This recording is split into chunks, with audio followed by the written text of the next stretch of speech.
All right, we're reconvening the legislative session 2023-02 for January 17th, 2023.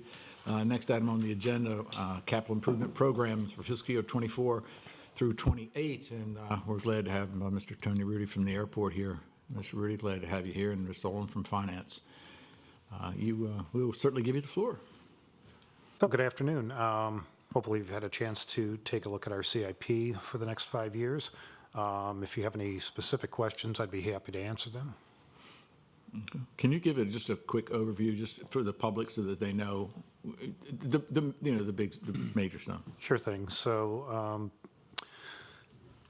the first project, actually, it's a purchase of a new piece of snow removal equipment. It'll have a snow plow and a six-wheel flatbed truck to replace an aging fleet that we have, or at least one piece of an aging fleet that we have. Next item is the runway extension. As you know, this has been ongoing. It's in design right now. We're ready to put this project, or we will be ready to put this project out to bid in the spring and break ground later this year. Next is a fuel farm. So this will be a containment area and roadways and fence work to be able to install a new fuel farm in the next couple of years down the road. The existing fuel farm is currently owned by Bayland Aviation, and they are underground fuel tanks that have been in the ground for over 30 years. So we're going to want to get those out of the ground and have a new facility, more modern facility. The next item is airfield access control. So this is a new security system for not only the terminal building, but the perimeter of the airport for our gates and doors and any access to the airfield, as well as a badging system and a closed-circuit TV system. So that is being designed now, and we plan on constructing it next fiscal year. Next item is the rental car and exit lanes. So this is to add some space onto our rental car lot. We have some overflow parking in our current public parking lot. We did have a project on the books to expand that lot, but rather than do that, we figured we'd save some money. We really, at this point, we don't have as much demand or the need to expand that lot, but enable to free up some spaces. We're planning on putting a kind of a, I guess, return lanes, you would call it. If you go to any larger airports, you go to the rental cars, they kind of return cars in a long line of lanes, and this will accommodate those vehicles. It'll be able to free up other spaces for the rental car agencies. Next is terminal rehabilitation. So previous years, I think we had about a $4.4 million project for the terminal on the books. We revisited this, and we kind of looked at some of the conceptual plans and decided, let's scale this back. We really didn't have the need for what that project initially was showing, but we still have a need for some renovations, such as flooring, painting, just brightening up the building. So that's the direction we're going with that. The Piedmont flooring, so this is for one of the hangar floors to basically grind down the old concrete, fill in gaps, and put a sealer on the floor. And this is in preparation for the aircraft maintenance technician school that will be coming in. And then lastly, for this coming year would be aircraft parking apron. This is to accommodate the FedEx aircraft. Currently, they have room to park one aircraft at their facility now. They park another aircraft in the middle of a taxiway that wasn't in use, but that's the taxiway that goes to our drone facility. We've recently cleared some trees to make that taxiway usable, and we're in the middle of installing a new fence line right now. So that taxiway is going to open up very shortly. We also have 2 remote parking places for them on the other side of the airport, and our plan is to mill up some old pavement and repave that and provide a dedicated parking space for them, which will be kind of out of the way of our other operations. And that's it for, So that highlights the main ones for '24, which is the year that would be the ones that we would consider going in the budget. Basically, we're looking at about 5.8 million, almost $5.9 million in bonding. Most of that is in two projects. That's the runway extension and the fuel farm. The rest of it is primarily PAYGO or grant from, so you're looking about $5 million for that, and then the rest of it we're looking at either through a PAYGO funding aspect or getting some federal grants. And I know you feel, I know you feel comfortable with what we're doing with PAYGO as far as, Yes, so based on the 10-year financial forecast that we've done, as well as looking at, our reserves and that kind of stuff, we felt that the number that we have in total for PAYGO and general obligation bonds for the county as a whole fits within that model. We have modeled the out years at lower bonding amounts for like 25, 26 because of concerns about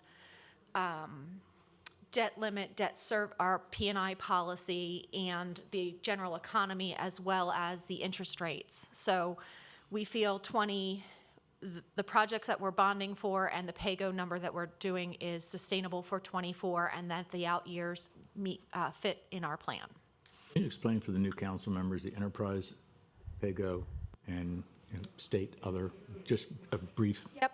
So overall, the funding levels are, we've got the general obligation bond, and I know I met with some of you as well, but we've got the general obligation bonds.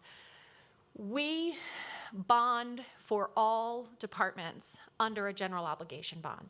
You have the ability, just to throw one more term at you guys, is to bond under what's called a revenue bond for like the solid waste. For our enterprise divisions, we could actually bond under a revenue bond, where it says that we're only going to take revenues from those departments and pay that.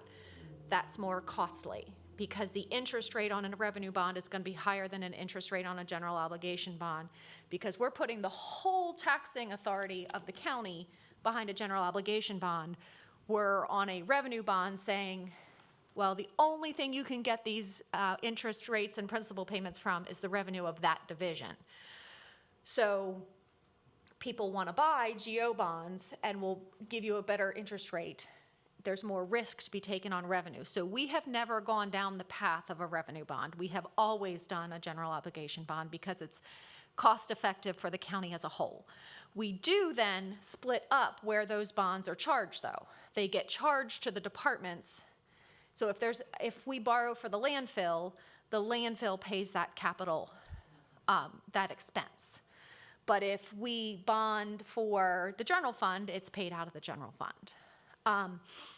Then PAYGO is kind of taking it out of your savings account. You bought a car with cash. We're going to buy items with cash.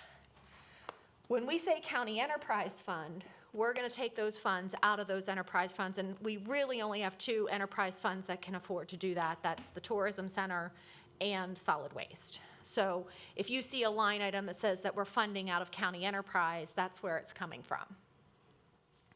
Tourism at times will pay for something over at the Civic Center or Rec and Parks because it's benefiting the tourist aspects of those facilities.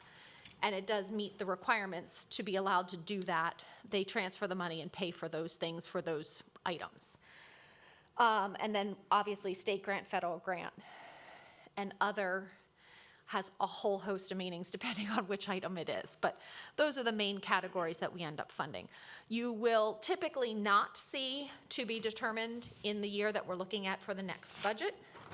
It's in the out years, we'll put to be determined because we're still trying to figure out, is there another funding source that we can find the money from? You note in here it's enterprise fund airports. Is that still? I So thought right that was now, shifted while we over. have CARES funding, Right, they are covering their costs. okay. Okay. We continually evaluate that with our auditors, because that is a specific audit definition, like we did a couple years ago where we took Civic Center out of being a enterprise fund and became a governmental fund. The minute we're not getting the CARES funding, our airport is going to switch to being a governmental fund. It's just what's going to happen, because it's not self-sufficient in the respect that it can't afford its depreciation and that kind of stuff. And that's like the Civic Center. It can afford its daily operations, but it can't afford maintaining the capital basis that you need for that size of a facility. And there's very few airports in the country that are self-sufficient that don't receive, and same with the Civic Center. That's why we made that decision. So we will ultimately probably only have 2 enterprise funds in the county. Give it another 2 or 3 years, and that's where we'll be. It's solid waste, which, has to maintain its own expenses, and then tourism would be the 2 enterprise funds for the county. Any questions? Nope, okay, yeah. Joe? It's nothing to do with it. Oh, come on. It's Nothing to do 20 with after the 2, capital Joe. improvement. I have a question from Mr. Rudy about neighbor issue. County roads might be getting up with you about getting access to the back of the airport to clean out some ditches. Yeah, I've been talking with Lee Allen. Have you been on that. talking to him? Okay, so you guys are, Yes. So we're good. We're good. All right. Thank you very much. Thank you.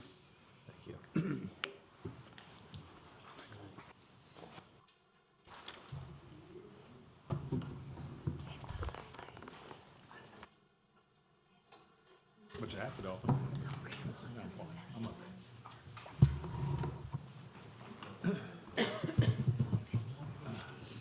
Oh, 43 now. Yeah, right. This. Yeah. Oh, right.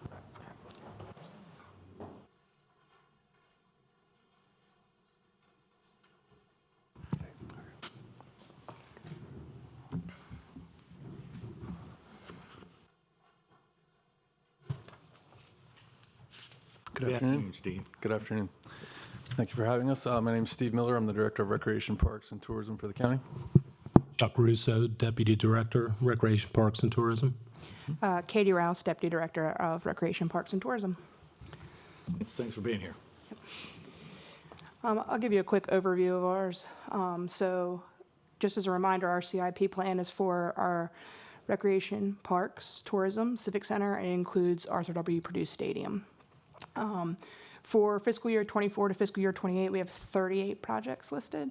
For fiscal year 24, there's 24 projects that have requested funding for that. The total estimated amount for our fiscal year 24 projects is almost 15 million, so it's 14,848,000. And then as far as the funding breakdown on that, we get funding from pretty much all the different places that Pam just talked about. As far as county PAYGO money goes, 12% of the almost 15 million is what we're asking for, so that's 1.8 million. As far as the funding for projects in fiscal year 24. And then we have a bunch of them, so I'm not going to read through them, but if anybody has specific questions, we'll be more than happy to talk through those. Have questions? Anybody?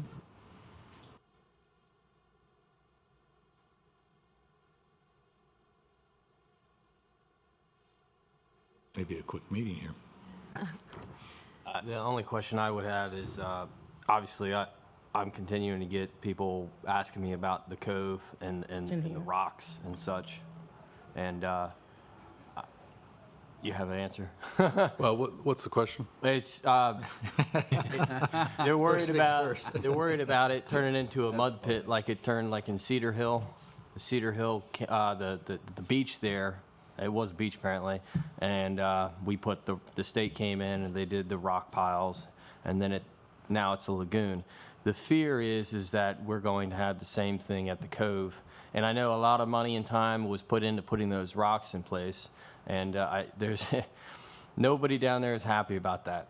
No one, and there's a lot of people that go to that beach. We're not going to hear about it right now because it's January. But you just wait a couple more months, and there's going to be a lot more people coming to this podium I would imagine, because they're going to be going to the beach, and they're going to wonder what the heck happened.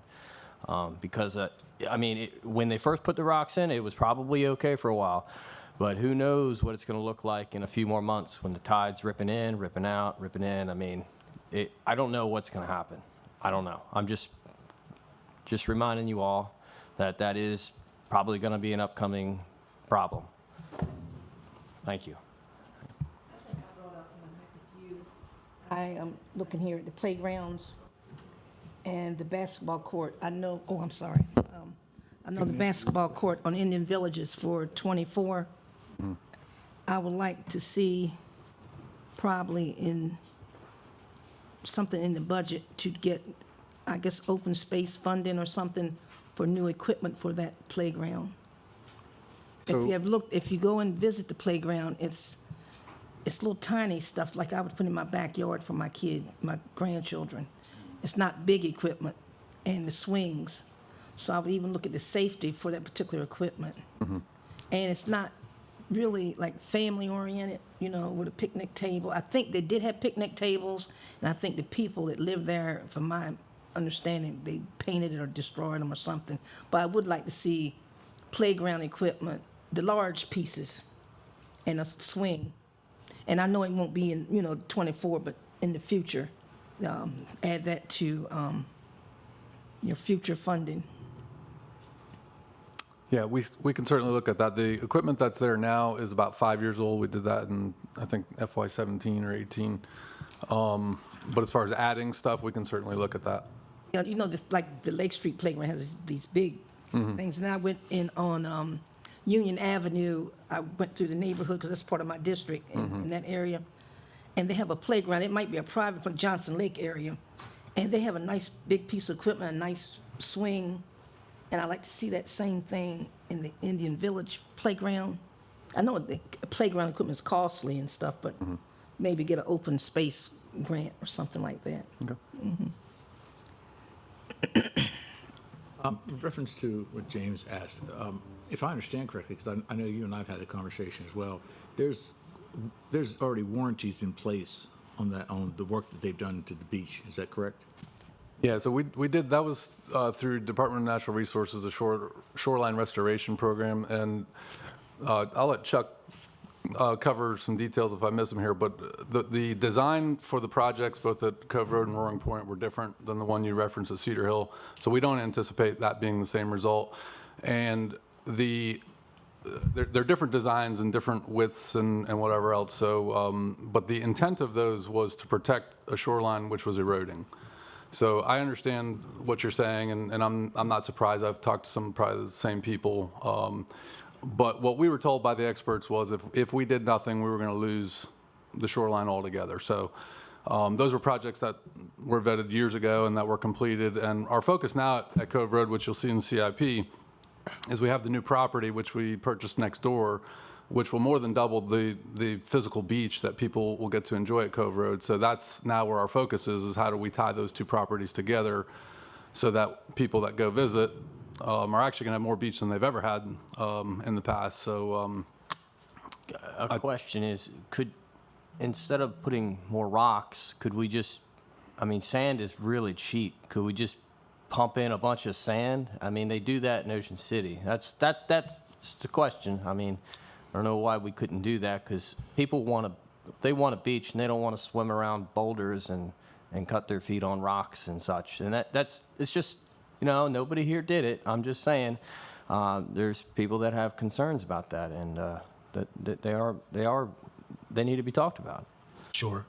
This program was through the state, as Steve mentioned, so the DNR representatives basically would allocate if the project, or let you know if the project's acceptable for the funding, zero interest loans, and that's what we went through. But it was really about shoreline preservation, not beach replenishment. To work in concert, I'm by no means an expert, but the state basically bid with the county the projects, and you got a designer that took all those things into effect. But basically, that program calls for usually three factors: rock, breakwaters. They did go ahead and put new sand in at both locations, so there's been tons of sand brought in, and then plantings are all a part of that program in order for it to work. And that's based off of DNR and the different things and the permitting agencies. You have to go through so much permitting in order to be able to even start the projects, and those permitting agencies all require certain aspects of that. At least that's what I was told as we were doing the project as a county. I mean, I was over at Rec and Parks when this thing started, and it was either we did this or we did not receive funding from anybody but ourselves. And so, Sounds like we probably shouldn't have received the funding and just Well, put the but- sand in. well, but it's not, that's not a place that, the Army Corps of Engineers does the sand pumping along the East Coast. They do not do it at Cove Road or Roaring Point. So yes, it's cheap, but it's not cheap. And any major storm that we would have come up the river is going to take it all out, and we're going to start again. Versus putting those rocks in there with the sand that we put in, that should stay. And again, our options were, if you had been there at high tide, we had no beach. My only worry and concern is, and I understand we want to protect the shoreline, protect the beach from disappearing, is that it's now not going to be a beach anymore, and the intended reason for using that is it's not going to be the same. I have friends that have learned how to swim there, and when they go back and look at the beach, it's definitely not a beach anymore. I understand what the whole goal is. I get it, but what I'm saying is what I'm seeing, and it's not what we So our options were wanted. to have nothing. I don't know,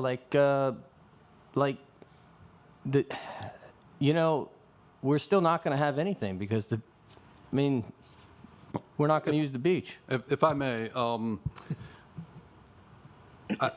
again, we're going to have more beach than we've ever had.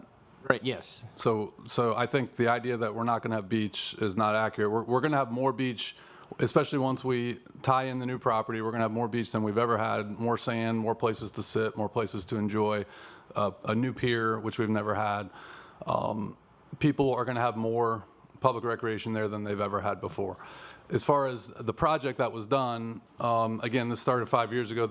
As far as I'm concerned, the project's a completed project at this point. We're now going to maintain what we have, but our focus now is on integrating. We want that to be a public process where residents or stakeholders, whoever lives out there certainly can be part of that as far as how do we integrate now the new property with the existing property to make it the best beach that we can have.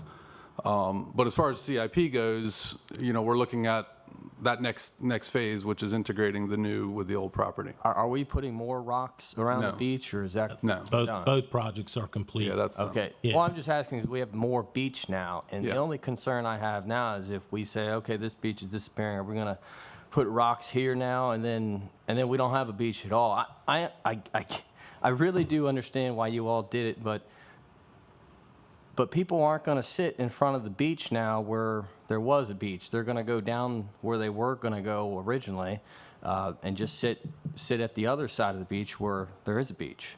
And I'm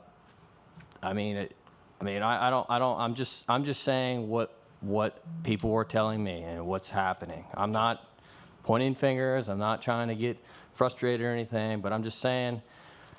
If the beach turns into a mud pit right in that single spot, people are not going to want those rocks there, and a lot of people use that beach. That's all I'm saying. Fair enough.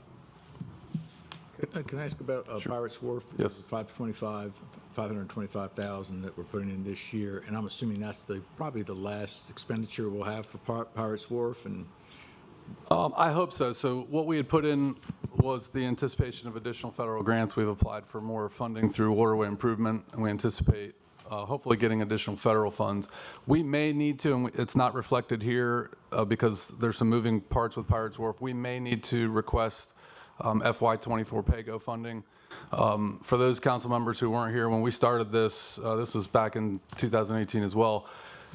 Originally with the project, we got $100,000 from the county in PAYGO, And I think we've done an effective job. We've leveraged that and turned that into over $3 million because we've gotten federal, state grants and leveraged everything off of each other. So we started with 100 and worked our way to about 3 million plus. Unfortunately, you know, with the cost of everything going up, everything's gotten more expensive, and we've had to do a lot. This keeps shorting in and out. I'm sorry. Sorry. Yeah. Unfortunately, we've had a lot of setbacks that have been both costly from a time and money perspective. So we're in our third archaeological study, Pirates Wharf. We have some mitigation to do, both title and non-title mitigation. So that original money that we use for county money is getting applied to other things. So we might need a little bit more to leverage, but again, we turned the 100,000 into about 3 million. So it might be, and we're trying to figure all that out now as we're working through some pricing. But primarily, Pirates Wharf is funded through grant funding sources, and we're inching along on that project, I'll say. ETA? I don't. It's just, yes, we saw the same thing with the dam they were doing in Fruitland. Was it Leonard Mill, I believe? Yeah. Yeah, a 600,000 project turned into like a $4 million project and ended up taking forever. Yeah, it's honestly, this has been a tough project just because, you know, first COVID, but then with all the different, like I said, we're in our third archaeological study, all that just takes a lot of time, and nobody will approve anything as far as the funding or the permitting agencies that all have to approve a project like this because we're in the critical areas, because it's Army Corps and the waterfront and all the rest. Nobody will approve that till all those processes are complete. So one thing that is expediting it a little bit, where you may see some action this spring, and we're going to need some action, is our federal grant has a deadline of the end of August. So that is now giving us a very short window where we've got to construct something. So I do think you'll see some movement out there this spring, and we're pushing as hard as we can, but a lot of these processes are out of our control, and we're just doing the best we can. There's a lot of balls in there, Steve. We do. You know, it's incredible. You guys are doing good work. Thank you. Any other questions? Are you guys gonna start talking about the campground soon, or when is that happening? Which one specifically are you referring to? The one that where we got what was it? The solid waste is digging those 2 holes. So that's never been an officially designated idea. I think that's a conversation. It's a good conversation. Yeah, I think some of the council members know, some may not. We own a property called Conley Mill property, which is directly north of our sports complex on Naylor Mill Road. And it's 230 some acres. Currently, the use is for public works. They're digging dirt out for the landfill. What we envision, and again, this is not officially designated for this purpose, but what we envision is that would be a tremendous asset for a public park in the future. I believe we've pushed that out to 27 as far as the CIP goes, so I don't think that is something on the immediate horizon, but we think there's that potential down the road, and I think it would certainly be a good That'll opportunity. help out with like when people come to your events at the Civic Center, they can bring their whole family in a camper and just stay there, not worry about a hotel, and we can still profit off the revenue.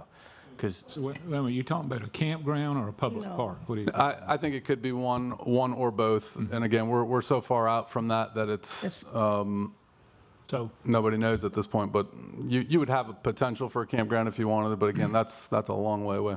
So that's we're being criticized for being in the liquor business, but yet we're going into the campground business for, And then you have to think about, Anybody says that. there's no Nobody said campground that. here. Nobody said that. I mean, Yeah. you know, well, I think that you have housing developments out there.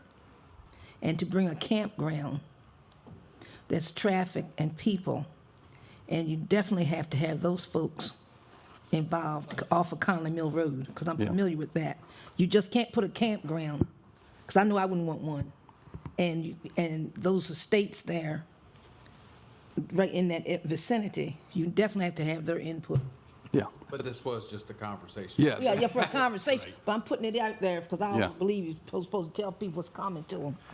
Yeah, that, I was going to Thank talk you, Mr. about Wynn. dirt bike. I was going to talk about the dirt bike trails, really. no, I think one of the things, again, this is not a discussion necessarily about a campground, but I think that could be a discussion. There's a lot of things Conley Mill could be. Yeah. And at this Like point, that potentially. it's premature to say Yeah. what it is or not. Could be a dirt hole. He's young. It could, Yeah, right. it could. I'm laid back. Any other I'm an ideas, outdoor Councilman? I'm ready to move on. What if we named it Wynn Park? Hey, I think that's great. So what? All right. Wynn Park. Any other questions? Steve, thank you all. Thank you. When you said you had a lot of balls in the air, I believe it's 38. We do. And there's more, but there's a lot. And I will say, we have tremendous people all throughout the county, but we're real proud of our people in the department that make all this stuff happen, and appreciate the support that we get from the council and the executive. Great. Any other questions, comments? No? All right. Good Thank deal. you. Thank you. Appreciate it. Thank you. Thank you. Thank you, Thank you guys. very much. Thank you all. What's next? Okay. Did you really? My son bought a camper. So, Laura, will the executive know that they're up next? Another one? Okay, thanks. That's the last one, last item on the agenda. We'll be out of here before 3 o'clock. Yeah, we'll work on. Hey, Jeff, we're gonna work a whole day. We're getting there. We're almost up to that half day. Last item on the agenda is the, If you don't come back, and next Tuesday, like I used to, I had 4 meetings, and so Which one are we on now? last item on the agenda is number 6. We skipped down so that we could get Tony and That Steve explains in why I and was out. confused there. Yeah, so this is proposed legislation to change Wicomico County Purchasing Manual in reference to small purchases. I saw this. It's way up here. yes, we are. It'll be 3:30 by the time we're done. Now, we'll get out of here real quick. Just say yes. Up here. We'll get out of here faster if you. Well, you know, if I got something I need to say, I'm gonna say. As they say, God gave you 2 ears and 1 mouth for a reason. I've never heard that before. Oh, my, I've yeah. never heard that before. He wants you to listen twice as much as you talk, right? What's that? That's hilarious. Yeah.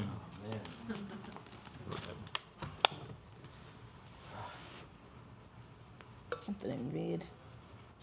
It's on page 150. Getting together. It's on 88. To the beginning. She did awesome. Is it 88?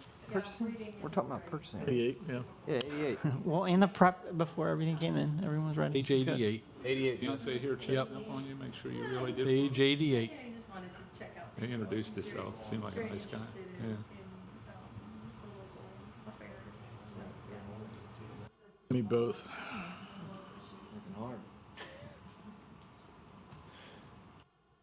Now that the Ravens are out on Bills all the way, by the way.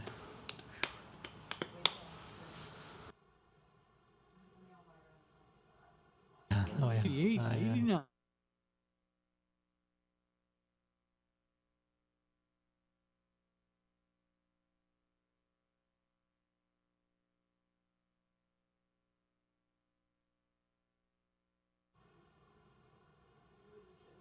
It's been too long.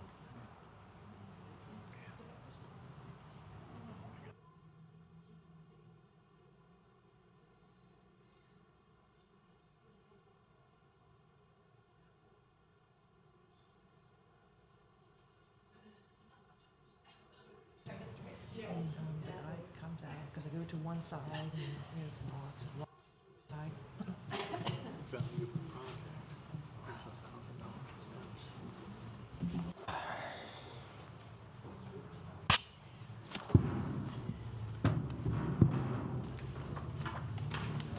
Sir? Hey, Pete. All right. Good afternoon. Good afternoon. Next item on the agenda. Hang on a second, I'm sorry. I'll be all ready. Next item on the agenda is work session for proposed legislation to change the Wicomico County Purchasing Manual, Section 4, in purchasing procedures. I think everybody recognizes the faces that are here, except for Pete. If you could just, for the public, let us know. Nate Matthews, General Services Supervisor for Wicomico County. Great. Okay, you have the floor. You want me to start? Okay. So currently, our purchasing manual requires us to, for anything over $1,000 and above, to get 3 quotes. In this day and age, $1,000 is not a whole lot of money. It slows down the process, sometimes trying to find 3 businesses to quote us. And then you have to, if you can't find, then you call purchasing and you go, hey, purchasing, well, we found 2, or we only found 1, and then they have to give us approval that, yeah, we don't have to keep looking, or that kind of thing. We're requesting a change of that so that we could go up to, I believe it's $5,000 for the items that wouldn't require 3 quotes, that our departments would have the authority up to $4,999.99 if they can, find what they need, make that purchase. And then the rest of the numbers, I believe, we're looking at keeping the same at this moment. For when we would come, when they have to bid, when they have to quote, when they have to send out a formal process. The $1,000 number is very low. Is that from 1980? I think it's been around for a really, really long. I think it's from 2 years ago. Are you kidding me? I'm just joking. So $1,000 makes it kind of difficult in even before inflation. $1,000 was low. We're asking for the flexibility for our departments to be able to know what they need, and up to $4,999 go out and buy it, because for the most part in these types of purchases in that size, we know the best vendor. We know the vendor that we're going to be able to get the product from. We know which vendors are going to be able to provide it in the time frame that we need. We're not looking for any other major changes at this point, but that is one change we're requesting. Okay. Any questions?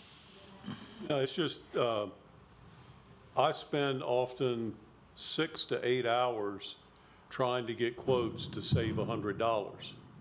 When you do the math, we're losing money.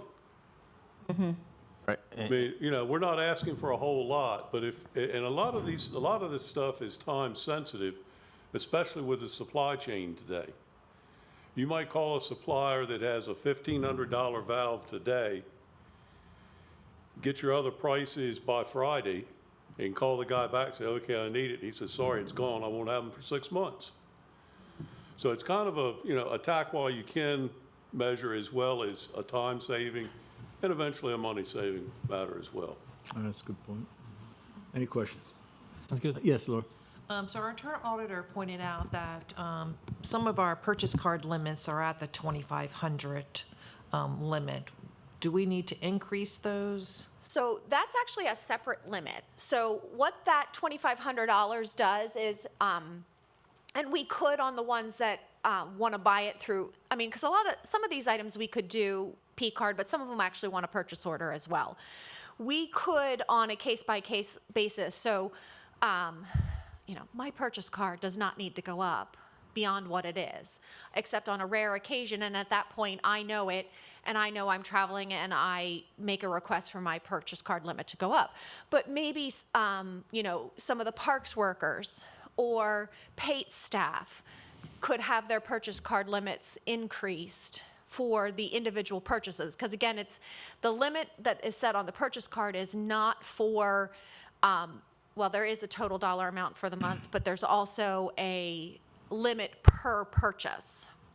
So we would have to, what we would request is if we have people that want to start buying things at that higher dollar amount, we would request the department heads to put in writing, hey, I'd like these 4 employees to now have a limit of $4,999.99.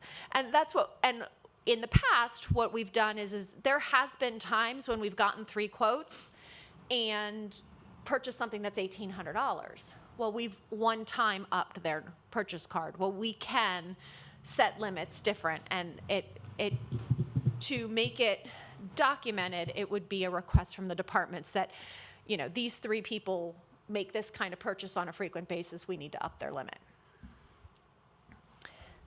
Yep. Any other questions? Yes.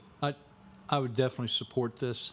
To Ms. Olin's point, $1,000 will barely buy you an oil change on your car now. It will, Get your oil changed. well, this will streamline the process. I've seen a lot of places give quotes that used to be good for 30 days, and now they're good for 15. I know one stainless steel vendor right now that is giving his quotes, and they're good for 24 hours. So between the quote approval process, or the quote acceptance process and the approval process, the price could change, and it could put you over that threshold. So this will do exactly what I think we need to do, is simplify government. Are you bound to the lowest bidder? So in under 5,000, we are bound to the lowest bidder when we get 3 quotes. That's what I'm saying, yeah. Yes, we are bound to the lowest bidder when we get 3 quotes. Regardless of quality? Well, I'm hoping the departments, so when we do bids, which is the formal bid process, we are bound to the lowest bidder unless there's a reason that they have been disqualified. I am hoping departments, when they go for quotes, are not calling the vendor that has caused them problems before, because they're the ones who are going out for quotes, but we are required to get 3 quotes. So if we know of another vendor, but the vendor has been a problem in the past, that does create a conundrum for us, that you know you didn't get the 3rd quote, but you could have gotten it from this one and this one.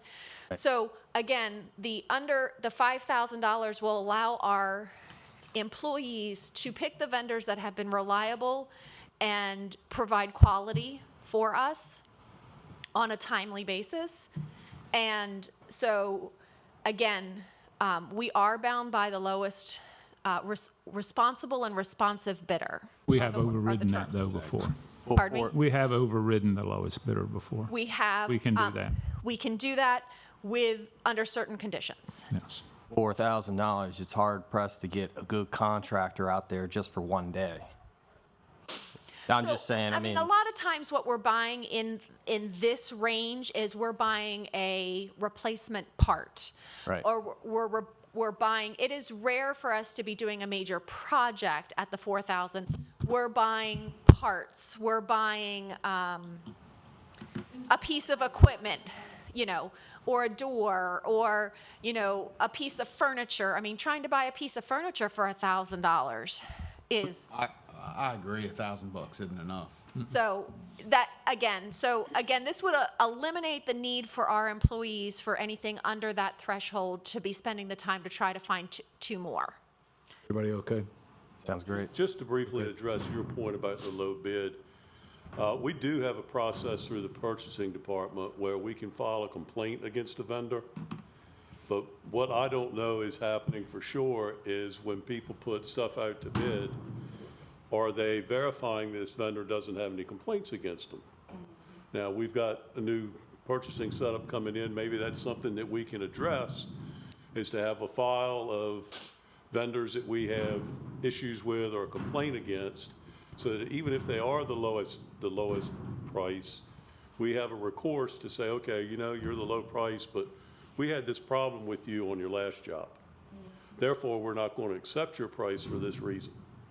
And those reasons have to be, having worked on some of those, they have to be significantly documented and vetted through legal to be able to exclude a vendor. Which costs more money than, we should have just had the price a little higher, then you don't have to worry about this. You get who you need. So anyways, that's the process we're looking at. Okay. So the consensus is to move forward. Is it a legislative bill or is it a resolution? I think it'd be done as resolution. I think it's just amending the purchasing manual, which I believe is resolution. Great. Okay. Wonderful. Okay. Good. All right. Thank you all very much. Thank you. Entertain a motion to adjourn. Move. Second. Adjourn. Done.